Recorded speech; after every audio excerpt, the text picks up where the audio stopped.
Welcome to the inaugural edition of the Tiger Men's Lacrosse Report. I'm your host, Spiro Marikas, along with the head coach of the Tigers, Sean Nadlin. And Coach, here it is, just a few weeks after the holidays, and it's lacrosse time again. Yes, sir. Spring is in the air, Spiro. I know you love that. And it starts on February 4th as the Hopkins Blue Jays will come to Johnny Unitas Stadium. You look at your team, your CAA champions from last year, lost a tough ball game to Syracuse in the NCAAs. You come back, the first thing people are going to look at is, well, you had a guy with 82 points last year, and Nick DeMeo, he's not here anymore. What are you going to do? But then you look, and the next 7 guys that were on your scoring list are all back. So, yes, you have to make up Nick's 82 points, but you do have a lot of experience coming back. Yeah, we're pretty experienced throughout the team. You know, offensively, as you were just talking about, defensively, you know, we've lost key guys. You know, Nick DeMeo being one of them.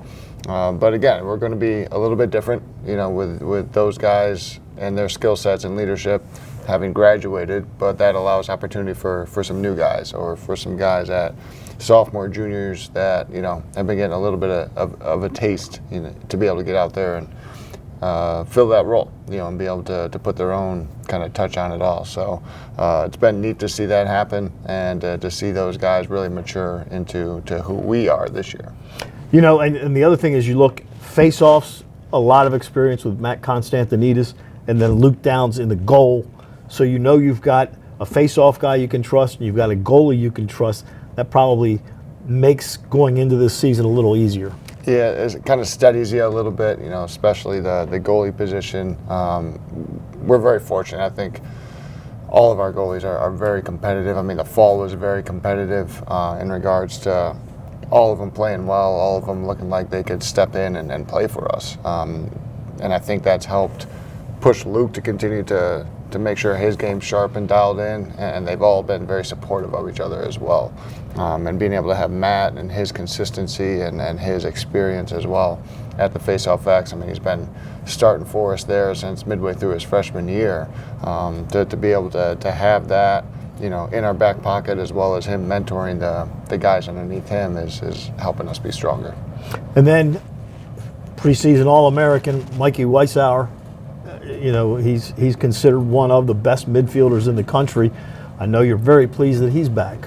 Yeah, very strong player, very explosive. You know, can generate on his own, but also helps others, you know, kind of get involved in the offense, and then they know, you know, how to work off each other. So having those guys all back, you know, that first midfield being very dynamic, you know, with each other, with Josh Weber and Chop Gallagher, you know, it's a very fun group to watch.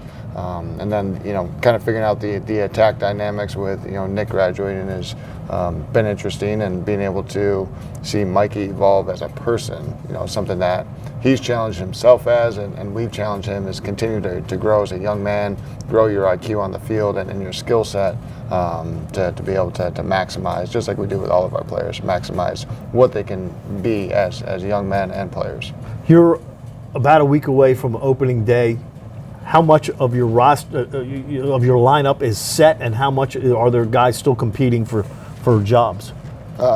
Fairly set as of right now. You know, everybody's always competing. That's something that I think helps us, you know, continue to evolve throughout the season and throughout the year. That, you know, everybody's got to stay sharp, and, you know, we want guys to continue to play at a high level, but we want guys that maybe aren't playing to continue to push themselves and continue to put that work in, so that, you know, maybe they surpass somebody that is playing, or something happens and we have to rely on those guys. You know, like last year, CAA championship game, you know, Joaquin Villagomez goes down in the first possession. We got to fill that. We got to fill that gap, and we had guys ready to do that, and complementary, you know, roles before to be able to come in and help us. So, you know, developing all of our guys is always important.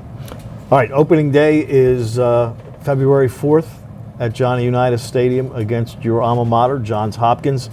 They obviously coming off a very, very successful season. What do you look from the Blue Jays on Tuesday? Again, a group that brings back, you know, quite a bit.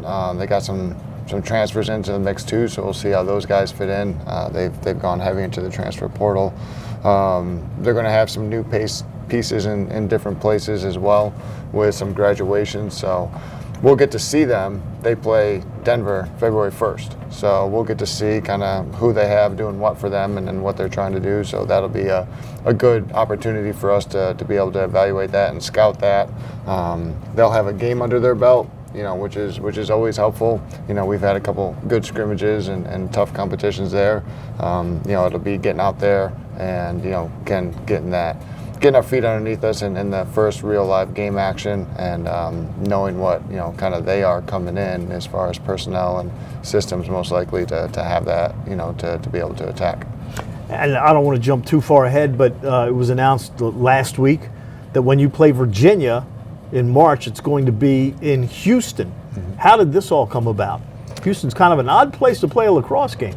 Yeah, they got good lacrosse in Texas, though. We got a Texas guy starting for us on the defensive end. So it came about through a conversation this summer. Coach Tiffy and I were at an event together and were approached by Corrigan Sports Enterprises about potentially having the game in Texas, and we were all for it. As long as everything is taken care of from a logistics and what we need from a Division I lacrosse setup experience. So we want to help grow the game.